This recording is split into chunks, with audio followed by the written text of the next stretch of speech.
Inilah raja yang kekuatannya jauh melampaui manusia biasa, tapi yang lebih luar biasa adalah tujuan di balik semua yang ia lakukan. 1.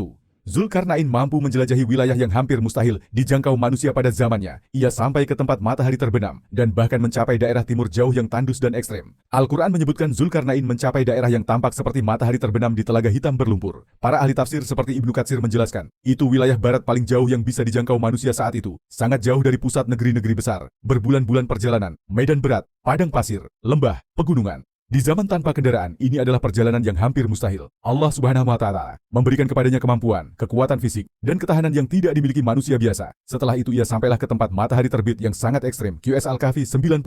Tempatnya sangat panas dan terbuka, di mana penduduknya tidak punya bangunan, tidak terlindung dari panas, hidup di dataran tandus dan ganas. Hampir tidak mungkin didatangi manusia pada masa itu. Hanya seseorang dengan ketahanan fisik super dan perlindungan Allah Subhanahu wa Ta'ala yang bisa sampai ke sana. 2. Ia menaklukkan banyak bangsa berbeda, bukan untuk memperluas kekuasaan, tapi untuk menegakkan keadilan. Ia menghukum yang zalim dan melindungi mereka yang tertindas. Di suatu wilayah barat, ia bertemu bangsa yang keras kepala, suka berbuat kerusakan, melanggar hukum, tidak beradab. Zulkarnain menertibkan mereka tanpa kekalahan. Beliau menguasai berbagai bangsa meski bahasa mereka berbeda-beda. QS Al-Kahfi 93. Ketika ia sampai di daerah dua gunung, penduduknya tidak mengerti bahasa manusia lain, tidak dapat berkomunikasi normal. Namun mereka tetap tunduk dan memahami perintah Zulkarnain. Ini kemampuan kepemimpinan dan komunikasi yang tidak wajar.